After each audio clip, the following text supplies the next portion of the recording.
Hello, and welcome to another episode of Boundless Body Radio. I'm your host, Casey Ruff, and today we have two amazing guests to introduce to you now. Buzz Smith and Bruce Schnaak are two of my best buddies. We met for the first time on the front row at Keto Salt Lake Conference in 2022 and have crossed paths at several low carbohydrate conferences ever since, usually also on the front row. Both Buz and Bruce are brief former guests on our show, appearing on episode 424 of Boundless Body Radio on an episode called Amazing Stories from the Attendees of Low Carb Denver 2023. Buz and Bruce have collectively had to deal with emotional, physical, sexual, and mental emotional abuse for decades. They have dealt with food addiction, being raised on processed food, and alcohol and nicotine addiction as well. They are now recovering and thriving emotionally, physically, and spiritually through their journey of recovering by eating healthy, by avoiding sugar and sticking to an extremely low carbohydrate diet with no processed foods and seed oils, and participating in Alcoholics Anonymous for nearly 45 years. Buz and Bruce started a low carb, ketogenic, and later a carnivore diet in January of 2019, and both began to see immediate benefits, including losing collectively around 90 pounds of fat, discontinuing several medications, and no longer needing sleep apnea machines. Buz and Bruce, my friends, what an absolute honor it is to welcome you to Boundless Body Radio. I'm gonna cry. Uh, Bless you. I tell you what a journey. It certainly wouldn't man, change. yeah, I saw you close your eyes and take a deep breath, and all I could think of was, be ye transformed by the renewing of your mind. And you know what? That's what eating metabolically healthy yeah, I agree. does. Yep. I agree. No, absolutely. Not a lot of people know this because there's music playing, but before every episode, I always close my eyes, and whether it's a quick prayer or a quick meditation, just to, have some intention around these conversations. I found these podcasts to be just so revealing. And you and I, the three of us, we've met each other, we've hung out together, we've spent a lot of time together. And again, with podcasting, it allows you a chance to just go deeper. I mean, I've hosted my dad on the show 2 or 3 times, and we talk about stuff that I didn't know about him in this format, and you get to learn in a deeper way. And you guys, with your journey and willingness to share, is just so awesome. Before we talk about your story, I do want to talk about that weekend. That was the first weekend where there was a conference that people could kind of go to, at least around me, in person. The first conference I ever went to was Low Carb Denver 2020, and that literally was the weekend in mid-March of 2020 when everything was shutting down. People were leaving the conference. It was very strange. Had to drive back on that Monday to find out we didn't have a job anymore, and it was all just total chaos. But in 2022, it was here, Keto Salt Lake. They only held it for 1 year. I like to attend these things at the front row. I see the two of you. We start chatting it up, and instantly, we're just like super good friends. You guys mentioned some of your highlights of that conference and meeting some of your other heroes as well. How was that? Oh, it was spectacular, especially for me because I'm so nervous at meeting people. But on our way walking to sign up, we met this dear lady, Betsy Rose. And we've seen her off and on over the last 2.5, almost 3 years. And we hear from her over social media. Of course, Betsy Rose, and then Ben Hazadi. And Azadi. What a great guy. Talking. I mean, he's one of the only speakers I've heard hint at bringing in the spiritual aspect of this, what I call recovery. Yeah. Yeah, absolutely. We're diseased in body, mind, and we have to get our soul restored too. Yeah. But we're blessed because spirit can't get sick. That's right. And Azadi mentions Neville Goddard, who is one of the most incredible New Thought authors, and there are so many. That's amazing. Yeah, super cool. And I know it was very early on. I really think it was in Keto Salt Lake that you guys told me that you had been traveling the world doing scuba diving and having a great time doing it. I swear it was that conference that you said, we're done scuba diving. We're just going to do this because this is great. And that was your only second conference. We did low carb in Boca. And as a matter of fact, go back a year because that was 2021. We signed up for in White Oak 2020. Saladino was doing a retreat at White Oak Pastures, and that's Right. just up the road from us, maybe a 5-hour drive. So excited to do that. And I don't know if you recall, there was something going on later on in the summertime. I want to say it was in Boulder, and it was specifically a carnivore con. Oh man, yeah, that was And, legendary. and it's so, of course, all those got canceled. And as soon as things opened up, it's like, all right, we're going. Well, and Yeah. the interesting thing about all that is I'd been saying to Bruce, wouldn't see the flu hit. Yeah. Yeah. And I've been saying to Bruce, wouldn't it be great? We're not scuba Oh, yeah. diving. Yeah. For us to just travel the country, go to major cities and go to steak restaurants. And it unfolded by going to the metabolic health conferences. Yeah, And I love that. later, Yeah. if you get into the Houston connection. Right. Yeah. Oh, No, yeah. absolutely. So, yeah. So, as our journey progressed, I went to, we were looking for a primary care physician in the area, Yes. and dealing with their limited knowledge, lipids specifically. And I saw an opportunity to go ahead and get an order for a coronary calcium scan, and have the insurance take care of it. And I was able to get that from my doctor. That was what, 2 years ago? Yeah, coming on 2 years ago, the end of this month. And my CAC score was 65. I mean, I lived life, and I think it was 65 at the time. It's 67 now. And but the radiologist noted a possible lytic lesion on my vertebrae, and it's like, that's strange. What does that mean? I said, that sounds kind of like cancer. And so I went to the doctor for him to go over that, and we talked about the CAC score. And before that happened, we weren't able to find doctors in our area that we could communicate with. Yeah. I had a doctor that I thought, a primary physician that I thought was good.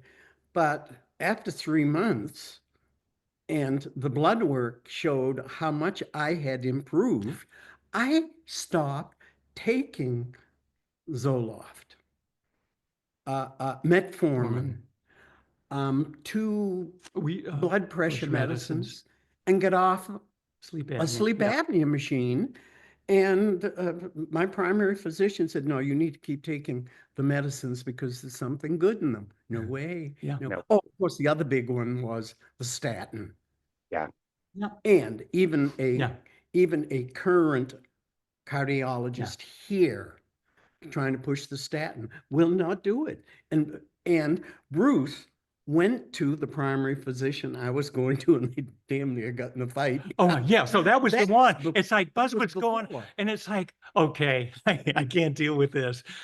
And so then we found another one that was more in our lane, but still he had to pay his bills, and I guess. And yeah. all of that led up to us meeting the most incredible Cybus. Dr. Cybus. So yeah, we He's our see him twice. primary. We see him twice a month. This will be twice 3 twice a years, year. Twice a year. Yeah. Amazing. He can Wow. just take that blood work and tell your life story. So that's Yeah. That was the first lead up CAC to score. this. So Cybus knew what was going on I kept him informed of everything, went to subsequent scans. Even I'll say the PET scan wasn't very conclusive. And typically you hear that if they light up, it's, it. And if there's any cancerous lesions, well, there was something on my T11 vertebrae. And it was so vague that the neurosurgeon they sent me to said, come back in 3 months and we'll test you later. But he got on the phone with another radiologist. They looked at it and they said, no, come in, we'll do a biopsy, a needle biopsy. So, and it was metastatic melanoma, and only one lesion. They could barely see it. In hindsight, I'm saying this, and I shared with Cybus, and I also shared with Dr. Berry. I really think that it was in the process of shrinking when it was Yeah, I wonder. because Yeah. I'd been eating, Yeah. 3 years low carb, asymptomatic, really hadn't had any issues at all back there. It's like, no, this must be mistaken. So I let Cybus know, and he said, go to either Sloan Kettering or MD Anderson, and we chose MD Anderson In to Houston. go Oh, there. yeah. And they put together a plan. We're able to freely travel. It was discussed about us doing the same treatment they would prescribe here, and then just going out there every 3 months for scans. And I said, no, I said, we're going to do the whole thing every month. So every month from March 2023 until the following year, we did once a month for the immunotherapy, and 6 months in. By the way, of course, I was doing the. He's looking at me to say something. I was doing the fasting. I tweaked my macros to really get into the therapeutic ketosis, fasting around my infusions, and going out to Texas and enjoying barbecue and steaks. And the Yeah. steak restaurant. Yes. I was gonna say, you guys made weekends out of that. Yeah, I heard some good stories of some great steaks while you guys were out. Steak restaurant. And And the people. Yeah. Do you know Elijah Rouge? Oh, of course. We've hosted him on the show twice. We've got to meet him for the first time earlier this year. He's great. He met up with us at least 4 times. Yeah. And we found this incredible restaurant, The Taste of Texas. And we've become friends with the owner, Yeah. Nina Hindi. Yeah.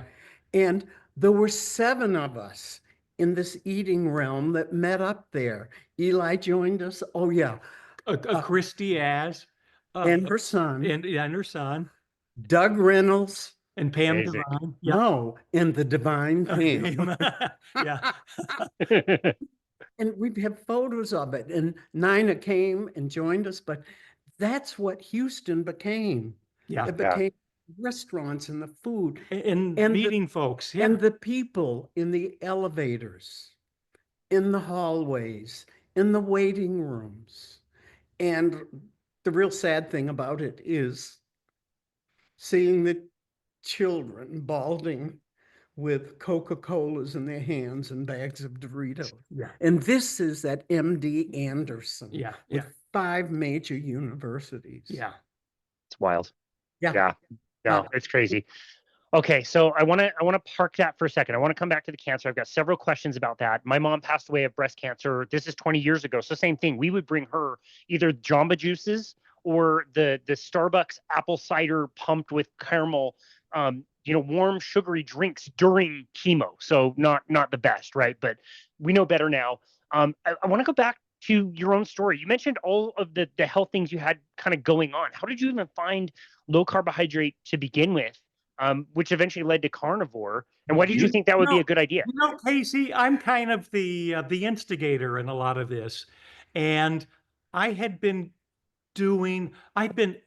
I think, relentless in going to the gym and working out. We had a trainer at a Planet Fitness. I was going, was it 2-3 times a week with him? And That was years ago. Yeah. and then we moved up here to a great little beach community where there's a guy that has a small little training area where he'd do like 4 people at a time.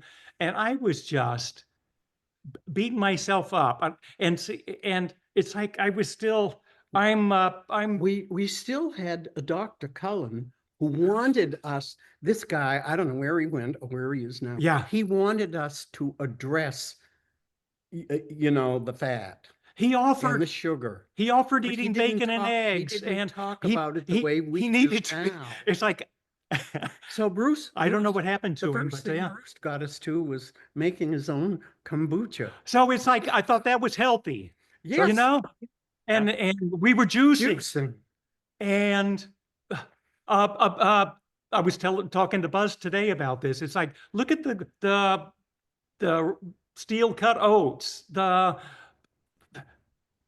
thinking I was were doing all this trying. healthy stuff. Brown rice, wheat bread, Brown, yeah, brown sprouted bread. better for you. Yeah. But somehow, Bruce, I think the first person you stumbled onto was Paul Saladino. Yeah, but I think that was after I got into we started off keto for a while, and that was Those three doctors. yeah, I had issues with that. Looking back, it was likely keto flu. Like happened to me. skin eruptions. I was at oxalates, who knows? But Sure. it's like, I don't know what about this stuff. And so we kind of tried to stay as low carb as possible. That was getting in. Influencers, I guess If it was Saladino. Saladino. Yeah, because I went there. I was attracted Baker. to And Ben and Ken Berry. yeah, Those but were the first three. I don't mean to drop names. yeah.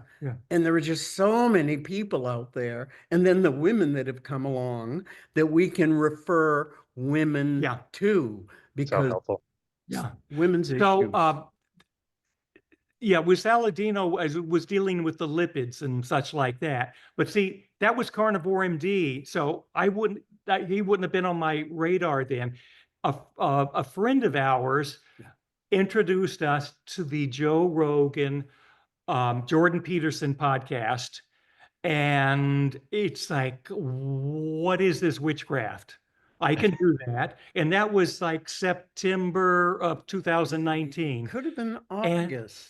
Oh, okay. Because Yeah, by before we then went to Italy. Yeah. he introduced us to carnivore. Well, that's what it was. Oh, Yeah. okay. He said, I'm doing Yeah. carnivore. You need to watch this. So Yep. we sat and watched, what was it, a couple hour interview with him. And it's like, this is astounding. And we haven't stopped since then. You're just right on board from that one episode. You were right on board. Yeah, absolutely. Oh, yeah. And just I devoured didn't have any of this thing called Yeah. keto flu. Wow. Yeah. But then the addictions I went through and everything, Yeah. how would have I noticed? Yeah. Wow. Damn. Man, you guys, I had been in the low carb space for at least a year before I tried carnivore. And I actually turned off the Joe Rogan episode with Sean Baker, the original one. I turned it off halfway through because I thought, like, this is absolutely preposterous. This is the most ridiculous thing I ever heard. And then the first thing I did in the pandemic was get certified by, at the time, Meat RX, which is a company that Sean Baker has. So talk about full circle. You guys were quick adapters to just hear it and be like, yeah, I'm on board. Let's do this today. Oh, something Cool. Quick and easy. But It really was. But being in the household on Together. board, because in our travels, we've seen many people, too many to count, that are like only ones doing it in their household, and it's just good for them. But I just don't understand the hard. family not supporting. I have a sister that had the intestinal operation. No, the bypass. Well, yeah. Yeah. The sleeve, I And think. Yeah. sure enough, 3 years later, she put the 100 pounds back on. Yeah, I'm I hear that all the sorry if time. she sees this, but I didn't say her name. Yeah. I've got to be It's tough. careful with some of that family stuff. Yeah. No, it's tough. People are not getting the correct information and they think it's the pills and procedures and all that stuff that's going to help them. And that you're just treating downstream symptoms without realizing what the main cause. Well, how did this start to begin with? People aren't taught that. And so this is an honest question. I'm frankly not sure. But what I've noticed with people that I coach is they start low carb, transition to keto, some things improve. Usually that kicks on the weight loss. Still lingering kind of weird things, and it's when people jump from the keto to the carnivore that, like, whatever things we say in the introduction for that person they resolved, that jump is when all the things got resolved. Like things improve with keto for sure, and it's a good step, but it's like taking the last step to go carnivore. Now it's like I never get a burn in the sun, and I never have athlete's foot anymore, and literally have not had a sniffle of being sick since the 5.5 years that I've been carnivore. Yeah, exactly. Same thing. Whatever that flu thing was, we're so blessed. Never had a cough, a sniffle, or anything, and still don't. Yep. Since opening our business, I have not missed one scheduled session that I had with one person in 4.5 years of working 6 days a week. I've not missed a single one because I really think your immune system just runs properly, Yes, we're doing it. Yeah, good for Yeah. you. Wow. Okay. So awesome. It's enough to motivate you. You know, ride through the pandemic, which I believe was a great time for you guys in Florida. You could still stay out and go do a bunch of stuff and stay active, which was a huge thing. And then this diagnosis comes around in 2020. You've already gone to a lot of the conferences. Was there any? I mean, you mentioned it earlier. Like you think that the tumor was already shrinking at the time, and of course, in hindsight, most of us would probably agree if we've been in this world for long enough and know what we know about cancer. I would assume that would be the case. But was there any trepidation, first of all, on your part that you were doing the wrong thing and somehow red meat was feeding cancer? And were you No, getting any no. pushback? Okay, so for you, Never. So for you guys, you were I in the back of my mind thought, Mm-mm. you know, uh, not that I did anything wrong, Mm-mm. but it was like for a brief moment, it's like, what, this isn't supposed to happen. And that's when I kind of put things together with a very faint PET scan. They caught it while it was shrinking. Now, had I couldn't not pursue treatment Correct. because it's like I was Yeah. put in this position, and I of course did a rush study on can't. So it's all for selfish stuff that we're in this to take care of or anything metabolically in our body. Survival. So I Seafried, Miriam Kalamian, Naisha Winters. Naisha.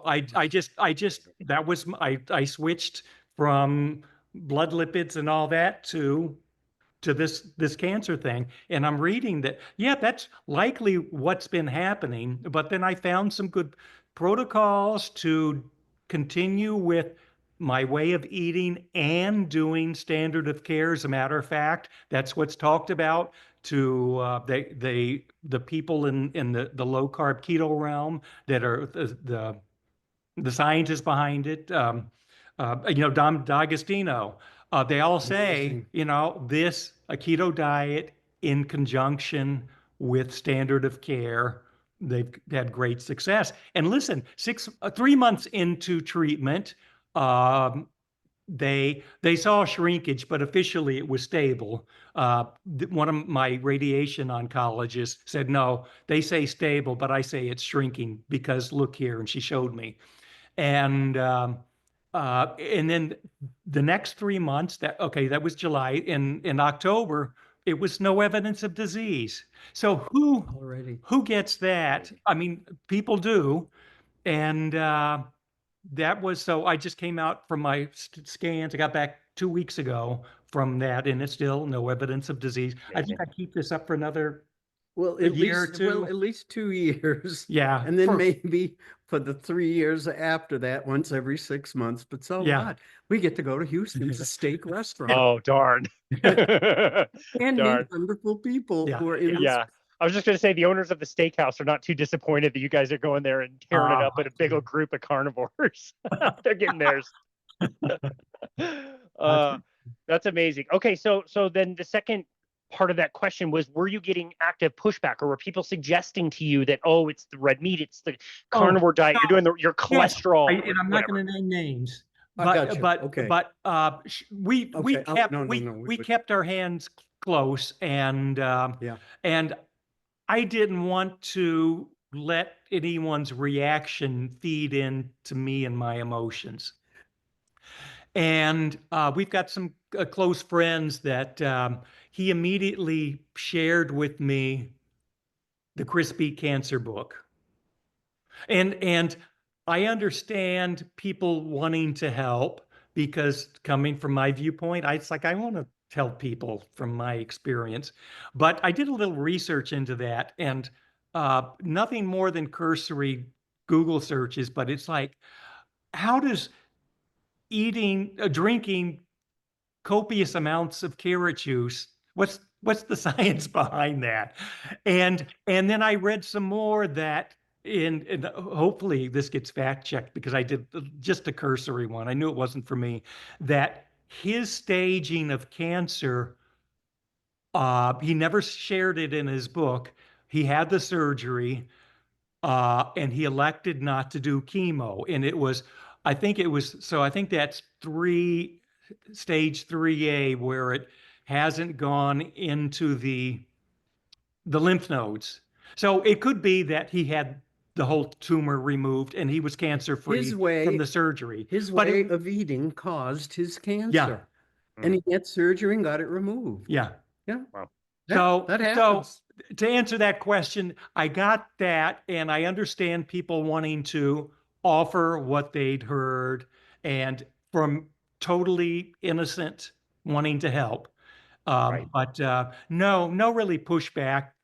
And I was, and seriously, I was waiting kind of for that foot to drop with someone to say, and they could have said that behind my back, that see that carnivore, that crazy diet you're on has caused that. Basically, for instance, when I went to AA years ago, I didn't haul people off bar stools. We don't haul people out of McDonald's. We keep it.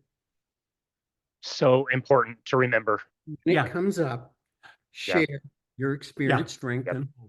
Yeah, it's so important to remember. We're so passionate about all of this. All of us are, and we want to share. I do it all the time with Costco receipts, and they check off my receipt, and I show them all the brisket and the eggs and all the good stuff. And I want to mention something, but you're right. People don't want to hear it. It seems like everybody has some, theory about cancer and what you need to do, and you need to go to Mexico to do this super experimental treatment, and people swear by it. And so, yeah, it's important for all of us to remember that mediums like this, doing a podcast, being ready to share information like you guys have already mentioned is the best way that we can be to help people, is just be ready to share when asked. Oh, listen, our radar is totally turned on anytime we're out talking with people, that waiting for an in to I get it. hook them in. I get it, man. Yeah. That's awesome. Okay, so speaking of being in this hospital, you've already mentioned the children, which is absolutely heartbreaking for sure. There's, in my mind, as I've heard you describe this in the past, Bruce, there's kind of things that you can do that make everything feel proactive. Cancer, yes, cancer is present in my body. Cancer is probably present in all of our bodies, but there's steps that you can take that then make you feel like, oh, I'm empowering myself. I'm doing something that I feel like is moving myself forward.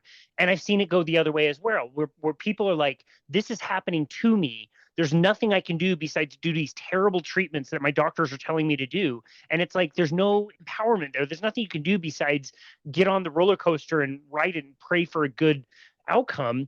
What was it like to be in some of these treatment centers and see some of these other people? Like, what was the suffering like, again, compared to what you had to go through? Yeah.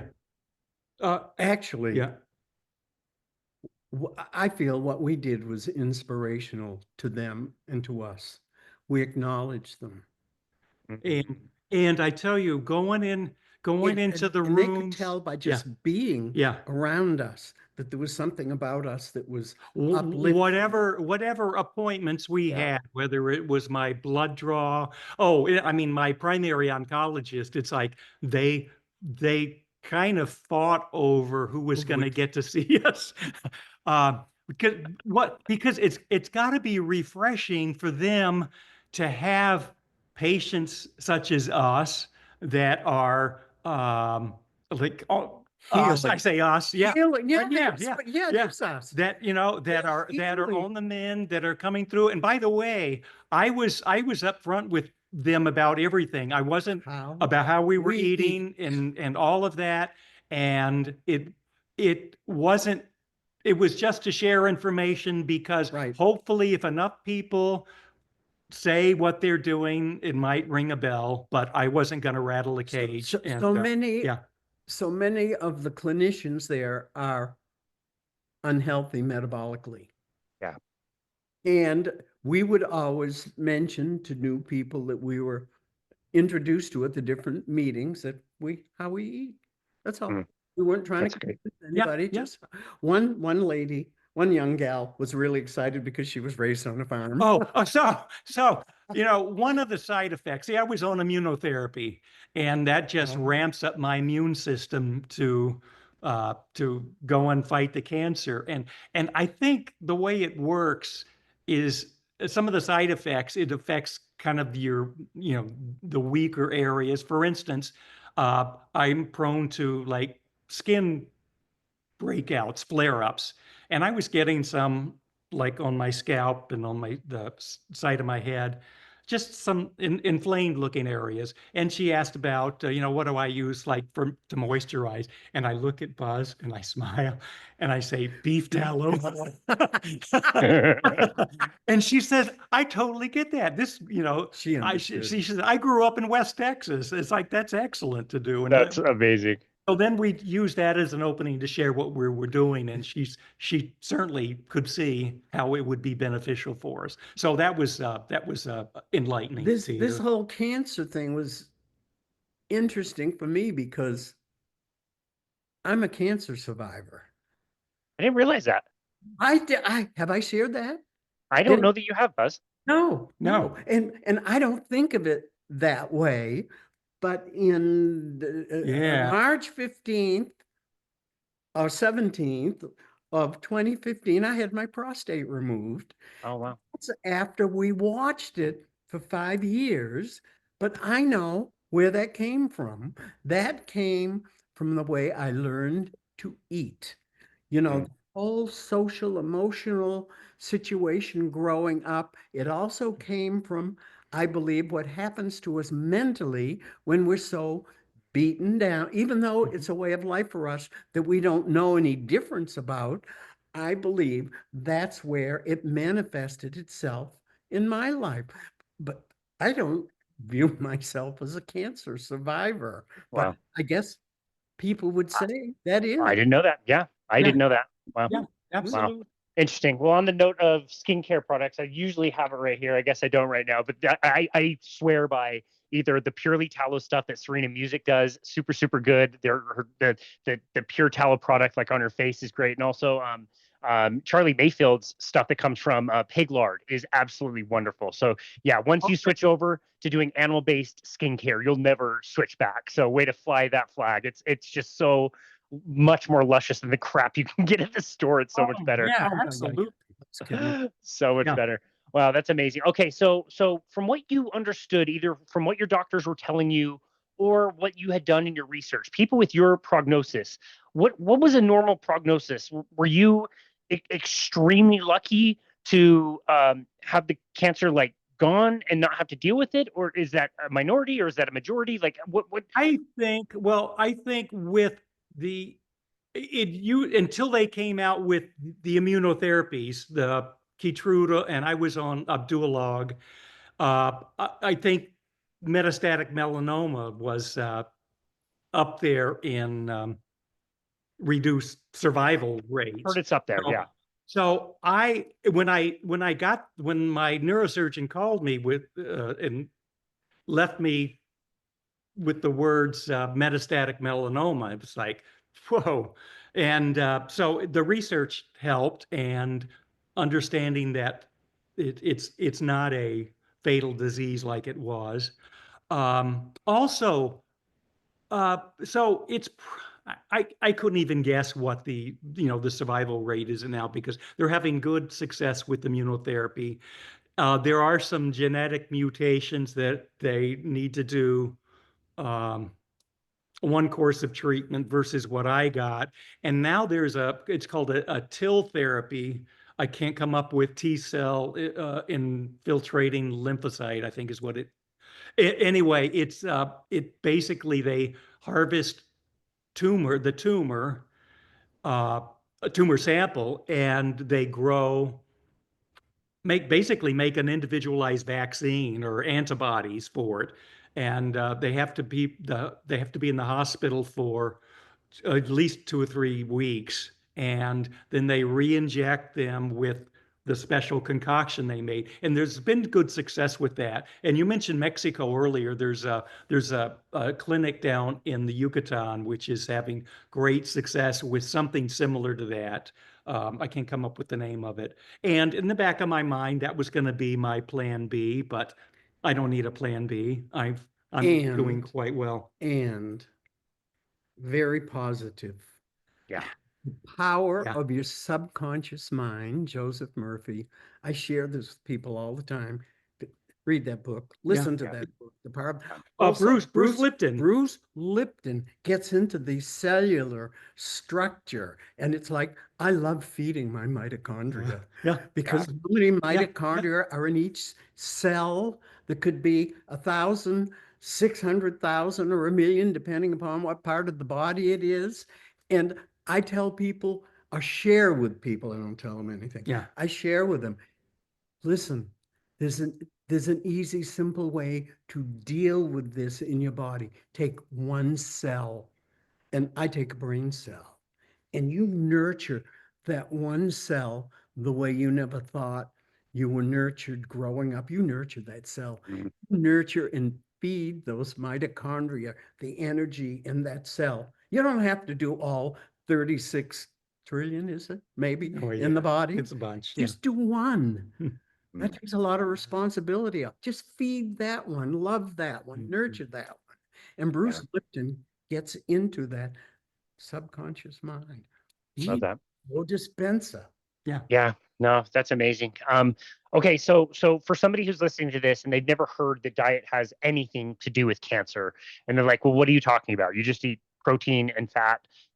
What is that doing?" How would you explain to somebody in kind of layperson's terms why Okay. it is that reducing sugar, carbohydrate, and eating fat and protein, again, in our collective opinion, the three of us, that probably made a huge difference in your prognosis, knowing what we all know. Yes, the treatments are No, amazing. I think it's come out. I think We- it's become more mainstream about the carbohydrate We- link to cancer. We've learned Good. sugar feeds cancer Yeah. cells. And Carb- and so when I share that with people, they okay, it's like I've heard that. So what I've done, I spoke about tweaking my diet after the diagnosis, and I really upped my fat to get into uh, therapeutic therapeutic ketosis, and I was doing Wait. finger pricks and Wait, kind of I can now tell when my we're ketones pretty are much up, there all the time. and so but I reduce protein just because of it. Help me, is it glutamine? Yeah, Yeah, correct. glutamine being a possible source of nutrition for cancer cells, and glutamine is an essential amino acid. And I was limiting meat based on that. And by the way, it was like, you know, I don't think I was reducing that much. I just wasn't eating more than I had been. Like, a 1 pound ribeye steak is, golly, how many grams? I was keeping protein between 70, 80, sometimes 90. I wasn't really tracking, but I wasn't pushing it up. But I was eating way more fat. I was making fat bombs, butter, and that was just really upping the ketones quite a bit and keeping me satiated, that I didn't have to eat. Yeah, gotcha. I know this is an emerging field and we're learning more about it. And I think more people are hearing the term nutritional ketogenic therapy. But for Yeah. somebody who tells you, like, yeah, I've heard of keto, it was on the magazine at the grocery store, and I can go buy keto slim fast treats and drinks and that kind of Oh, stuff, versus what, again, like a metabolic therapy, ketogenic metabolic therapy can do. Can you explain the difference between those two things? so with what I was doing before, and more so when I was doing the diagnosis. And by the way, Buzz was just right along eating the same way, doing it, and I was pricking paying his attention. finger, and Amazing. when Paying it and attention when to what and all of you were sharing, and and he was right there. when he didn't get, when I would prick my finger, he says, "Well, we're been eating the same. I'm probably the same way." But what it does is it's a preferred fuel. Ketones are a preferred fuel for cells. They know how to do that. The brain loves it. It's just so efficient, and it's uh, the way the how do I explain that? The way that I got a way to explain it. When we fast, whether if it's a 2 or 3 day fast, Yeah. I can still do my 20-mile bike ride every Yeah. day. And there's no No, energy thing gone or Yeah. yeah, broken or it's constant whatever. energy. It's amazing. And so it's like Can't- it's like high test fuel. It's like my brain's lit up. I don't have all these ebbs and flows from glucose peaking and then the insulin coming in and crashing me down. As a matter of fact, I when I was young growing up, I remember my parents took me to the doctor to have I had a glucose tolerance test done because it's like I would get into these just crashed situations. Weren't It's you like, overweight growing up? yeah, yeah, those yeah, years? yeah. Yeah, Yeah, I was chubby. I was yeah. shopped in the Husky department. Wow. And uh but yes, it's strictly a carb issue. But how I don't see how myself ever stopping this way of eating. It's uh it's just proven to be so beneficial. And we have along the course of our years of doing this, I've indulged in um the sweet, the cakes, even back in March, Just with having fun. uh the cake, and it was like, Oh yeah, we had a piece of cake whoa. on March 30th at a birthday Yeah, party. yeah. So It's no big deal. it's like I can't. Don't care to do. Yeah, I Yeah. choose not to. I don't have the addiction to. Yeah. Yeah, that's funny. Well, this just happened yesterday. Funny little anecdote, but I was playing ice hockey, a pretty quick skate that I skate around here, and a few of the guys know that I do carnivore, and from time to time they'll ask me, and same like you, I'm always just like ready when somebody wants to bring it up that I can like jump in and answer some questions. And one of them asked me like if I ever eat cake, and I asked him like, well, when you eat cake, can you have one piece of cake and put it down? And he was like, yeah, it's easy. And I'm like, well, I can't do that. I eat the whole cake, so it's a lot harder. And they were just amazed that I went into that. You mentioned fasting. I did the entire hockey game, hour and a half, completely fasted, no food. I feel great. I'm as quick as the 20-year-olds on the ice, which is Yeah. nice. And then as I'm walking away and heading back to my car, I hear him go like, "Okay, so what are you going to eat today?" And I'm like, "Oh, tonight I'll probably have more ribeyes and steak, the same thing I had yesterday and the day before." And he's like, "Do you ever get sick of the same thing?" I'm like, "Bro, no, I do not get sick of it. It's amazing how good the food is." Yeah. You bring up the issue. You can about you're not going to be able to sustain this. It's not And I said, sustainable. wait, I sustained the other way for 71 years. So I can Exactly. sustain this for another 71. I'll be 142. Amazing. Exactly. Exactly. I would bet money that you'll be around at that time for sure. Anyway, that's amazing. I think that's really helpful because again, like people hear keto and there's like the fun weight loss keto, and then there's the keto for all the people that we all know when we go to these conferences, like our good friend Robin Dobbins, who has bipolar, and Yep. it's like if she doesn't eat carnivore, she has symptoms of bipolar, and when she does, she doesn't. And so like it's a much bigger deal when you're talking about metabolic ketogenic therapies. It's like how Nicole Laurent says, we're not goofing around with keto anymore. This is legit. This is important. You will have to track. You might have to prick your finger, like you say, but this is a therapy at this point. Totally different. Brain energy. Yeah. God bless that man. Oh, Chris Chris Palmer. Palmer. Yeah. We Yeah. got to spend in Omaha. Yeah, before his book came out. Yeah. Before his book came out, he probably talked with us for 10 or 15 minutes. Oh, that's amazing. But as soon as his book came out, he's so swamped and everything. Yeah. The poor guy looked so drained or Yeah. whatever. But what he did, what he's accomplished, what Yeah. he's shared. What he's still doing now. Yeah. Absolutely. Yep. You're Yep. welcome. No, it's absolutely amazing. Somebody brought up his name that I didn't even know cared about like metabolic therapies or didn't even know about ketogenic diets, but his book does get out there and people do see him in the mainstream. So yeah, he's an absolutely wonderful human being. Well, You guys, that thing with Ron Johnson and RFK Jr. The round Oh, table. wow. He- yeah, that's right. Oh yeah, that's right. The congressional hearing thing they did. Yeah, yeah. oh my Yeah. God. So yeah, I was gonna share that I see it getting to a tipping point and becoming more mainstream, and that's encouraging to see.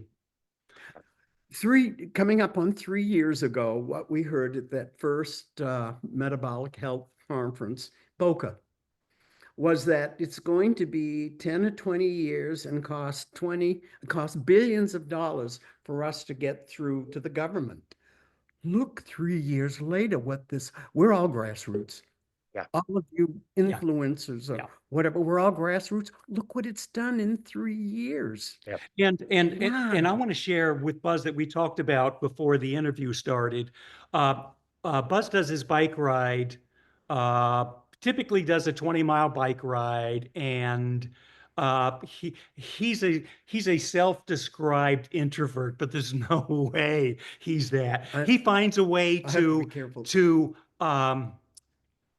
inject people this, and he's got a little backpack he puts on before he goes for his bike ride, and inevitably every day he'll run across people that he meets, and if he doesn't share it with them, then he'll run back over to their house and share wonderful feedback. And see, he's like true grassroots. We got 50 books from Ovadia, and in 6 weeks they were gone. Now some of them we did mail, okay? Then we ordered 50 more. Amazing. We're working on that. Yeah. But this is how it unfolds and how it goes. Yeah. You know, and you guys, go ahead. Everyone's got a role. It's like if you look at what other people are doing in this space, it's like I can't see myself doing a podcast. I can't, but I can certainly share my story. And there's a role for all of us Well said. And we can't compare ourselves to what others are doing. No. Just Well said. go up and do grassroots and let it. That's well said. That's well said. We kind of alluded to this earlier, but I know sharing this message is so important with you. But again, Buz, like you said earlier, you're not dragging people out of bars. So what have been for the people that are listening out there that do want to get this message out, whether it's within their home or maybe their workplace, what things would you tell somebody? Like, what are some really helpful ways that you guys have found to share things? You mentioned like printing out the guides, which I think is super helpful, or buying the books. What are some other ways that you have found to be like sharing this in a way that is not pushing this on somebody? 2 years ago, after we left San Diego, I'll get an idea and I'll get it started, and Bruce will take over and run with it. He pulls back. It was starting the group on Facebook. Yeah. It was incredible. And a year later, the cancer thing had come up, and Bruce said, instead of B&B Keto Carnivore Tour, he added cancer to it. And I was able to back away and just let that unfold the way it did. That's one way. Yeah. Starting a Facebook group. Again, remind us what the name of it, so people. I'll link it in the show notes for sure. So Remind us. So I did this. Yeah, perfect. Because when I say B&B, it's actually the emoji B. Yeah, but sure, you're on there. You show up. Yeah. On. Oh yeah. No, I love it. It's great because it's not a lot of people per se. Like some people ask questions, and that's welcomed in the group, and people are very supportive, which I really love. Some other pages out there don't get that way, but also it's more like people are just continually sharing something helpful that they learned. It's almost the same reason why I listen to as many podcasts as I do, where it's like, yeah, I know this stuff, but it's nice to get reminders. It's nice to look at something a little bit differently, and it's always had a really positive vibe. You guys welcome every new member every week or every month or how often you do it, and so I think the group is wonderful. I sell YouTube daily because people who really want to take responsibility for their health and who want to stop being diseased in body, mind, or whatever. My God, it's all there on YouTube. Yeah. And most people can get there. And I say this because we are so blessed to be able to travel and do what we do. Right. 99.9% of the people can't even go to one metabolic health conference.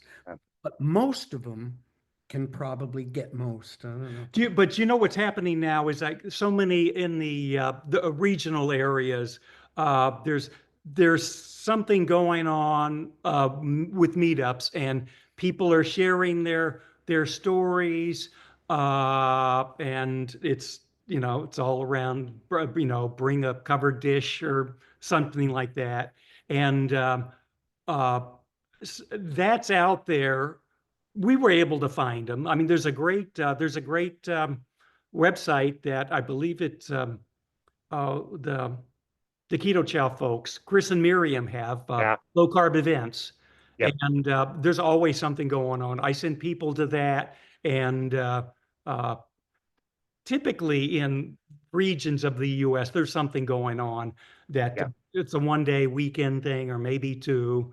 But so they can find out or reach out into just their neighborhood and have people come and talk. Absolutely. I keep dropping hints to people to do something here in this Flagler Beach, Florida community. I don't know how to organize it. It seems like a lot of work. But it's I got know, but yeah. it's got to be on a specific day to have it. And I chose this date, March 15th. Well, Where I are you can't going seem with I this? can't seem to get it going. Well, the reason Yeah. we can't do other things because of our traveling schedule. Sure. What I mean? So it Yeah. would have, no, that's okay. Maybe someone will pick it up, who knows, and fly with it. Someone's gonna say, "Oh, yeah, they picked We picked a found, date." I found a wonderful, great space, but I'm not Doug and Divine Pam. Sure, but what I would say and what I've noticed is more than any other community I've ever been a part of in my life, if you just put that out there to you could email Doug and just say, "Hey, look, I would like to do something. Do you think you could what are some tips? Do you have like something that could help?" I'll bet you would get so many resources and so many people coming out of the woodwork to say, "I can do this. I can market. I will market this for free. I will help you. How can I get people there?" Like it's so cool in this community how willing everybody is to like chip in and help. So Are you familiar with Momentum in the Mountains? I haven't heard of that one. Steve Stephen Fullerton Summers. and Stephen Summers. yeah, Oh my yeah. God. They do a 1-day event up in the gorgeous mountains of Western Monterey, Virginia. Monterey, Virginia. For Wow. instance, they had we went this last year. It was Naisha Winters, Eric Berg, Dr. David Diamond, David Dave Diamond, Diamond. and The young fella that did the the skincare skincare products. stuff. 4 Wow. speakers. They had probably 150 folks there, and it's this town that well, more people showed up than the population of the county. Yeah. Yeah. Well, Yeah. no, the county is a couple thousand, but the town Oh, it's okay, less than a couple Yeah, hundred. yeah. It was Gotcha. an That's incredible amazing. Wow. experience. Okay, so you guys are to the point where you go to these conferences, you don't go travel for fun anymore. I take very few. Conferences are fun. That's my point. That's my point. Like last year, our big trip was going to Mexico. We went for 9 nights and just disconnected from everything, and it was great. But like I look at this year, and pretty much every trip, I did one weekend trip to Vegas to go watch a hockey game, and now like every other trip that I've taken this year is around a conference. That Yeah. means a weekend that I can't go to San Diego and sit on the beach. I'm in a conference center. That means I lose clients because I have to cancel my in-person clients, and so I lose money on the front end. And then I have to pay to go to these conferences. They're not paying bums like us to go to these conferences. We pay to help support the organizers to go. Conferences cannot afford to go to these. Right. All of Yes. that said, I still go, and you guys still go. And like, yes, they can get expensive, but also I've said this over and over and over, and I plug these conferences all the time because I've said you will not miss any money that you spend. You will not miss any time that it takes or however many time zones you need to travel. When I start griping about, oh, I've got this hour and a half flight to San Diego, and then Karen Zinn shows up after flying 16 hours from New Zealand.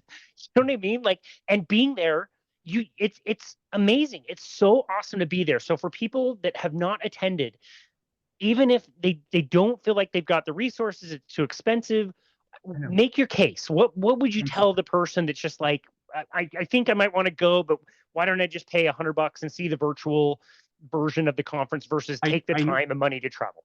Nothing beats the face-to-face, the experience, and the virtual. You're watching the lectures, and sure, that's a big part of it. But once they're off the stage, you've got not only them. As a matter of fact, I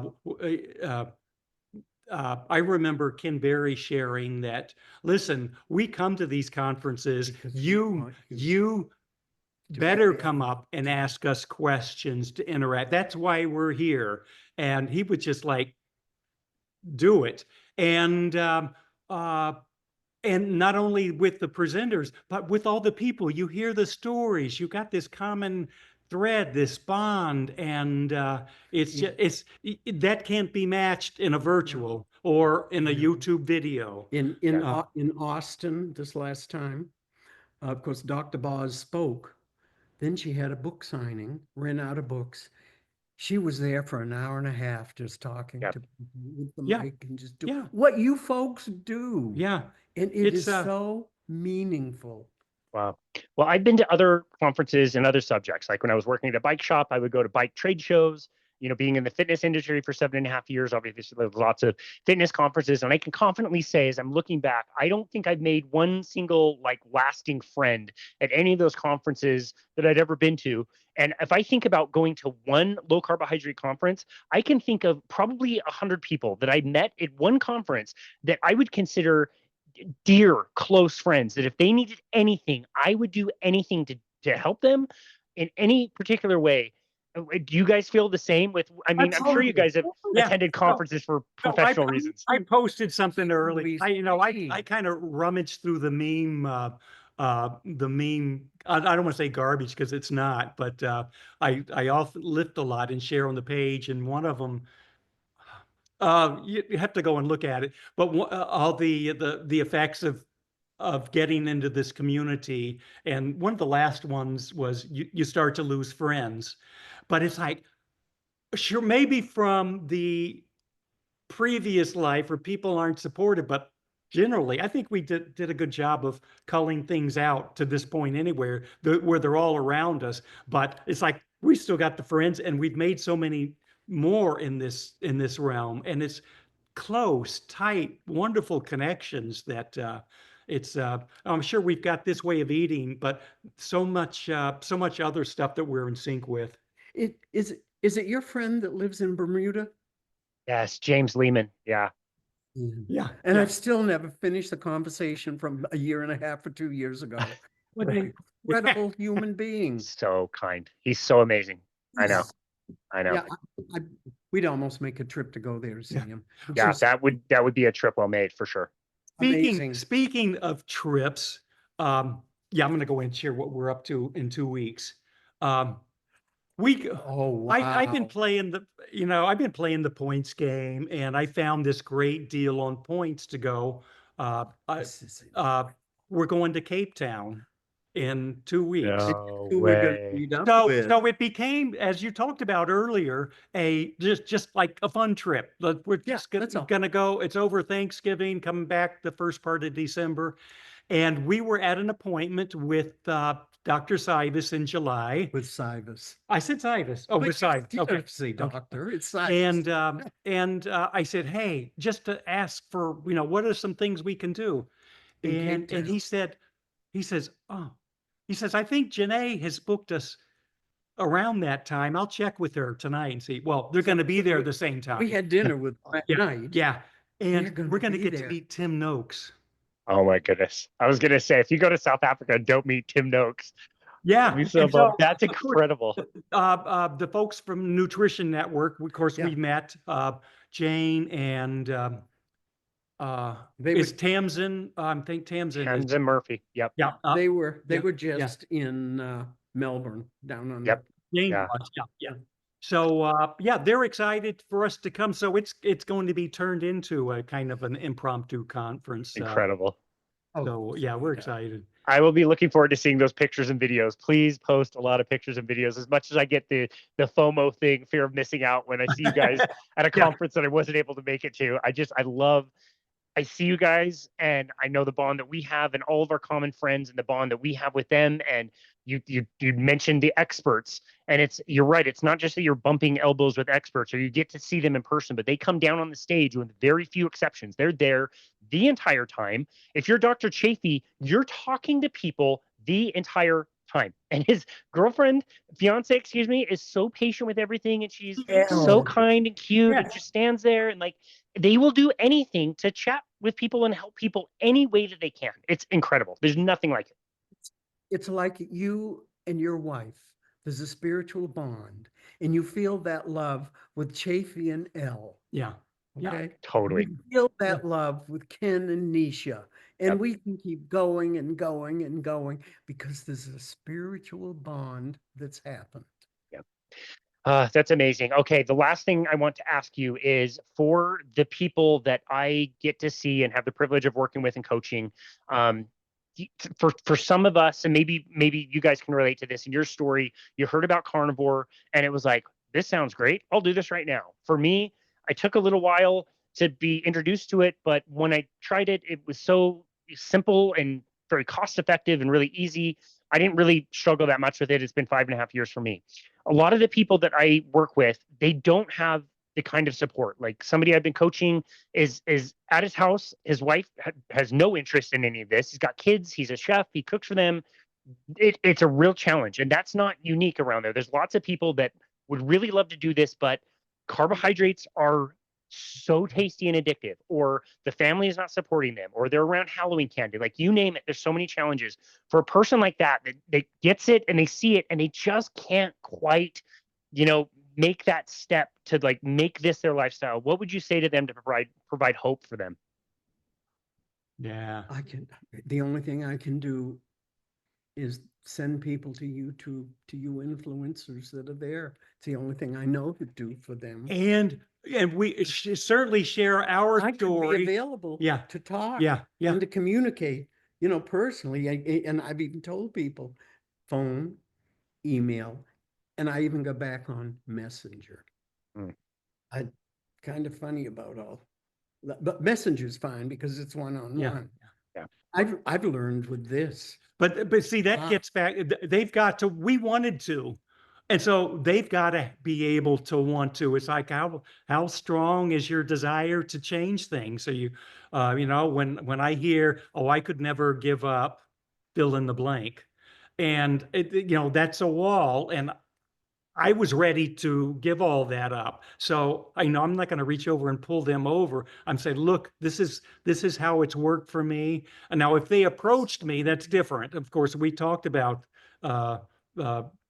people approaching versus us going to see people in their direness. And it's like, as soon as we see an opening, and I can tell if they're up for it, and I'll do anything I can to help and assist. Like Buz said, we're like,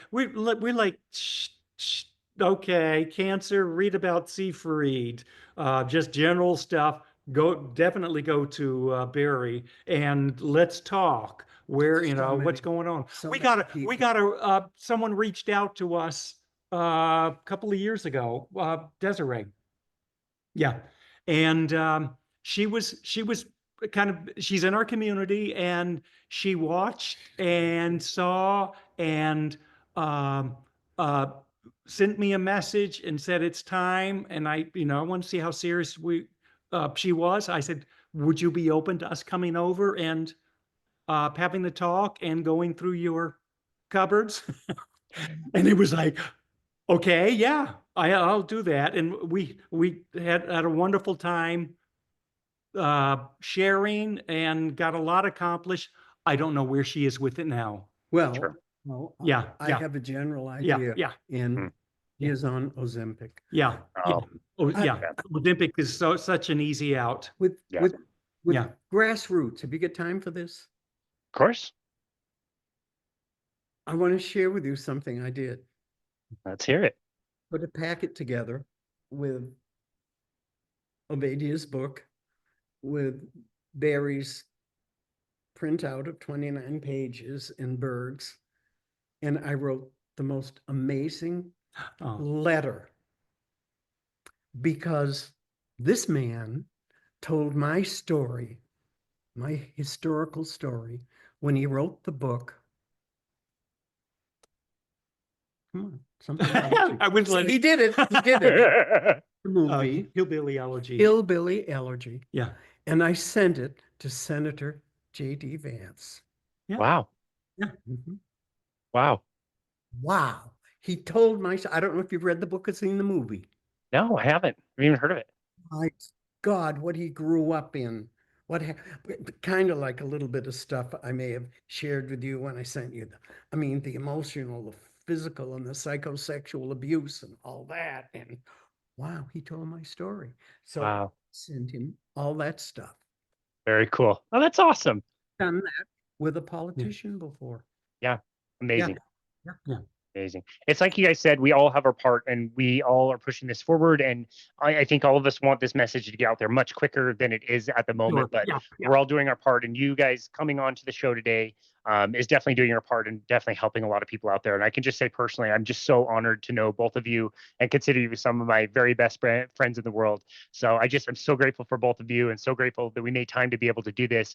Where would you guys like people to go to find you and connect with you and your work, even if it's just the Facebook page? Remember, everybody has to know his initials are BS and mine are BS. That's true. We should have led with that.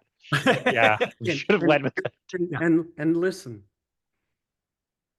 Casey, Ruff, and Casey means. Do y'all have any pronoun issues?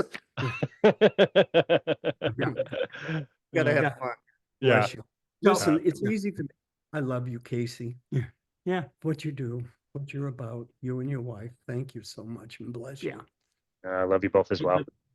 Yes. Like I shared this Facebook page, people can screenshot that and I'll certainly get you that to put in the show notes. But that's where I'm active. My personal Facebook page is, unless someone tags me, that's the only activity it gets. And I just work on this and share. Do you want me to send you that stuff through Messenger like I did the?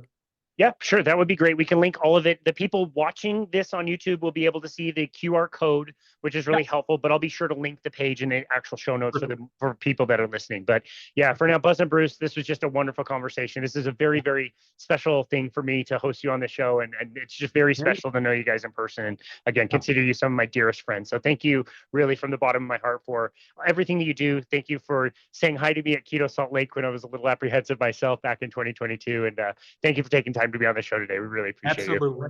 Our pleasure. Thank you. You guys are the best. And this has been another episode of Boundless Body Radio.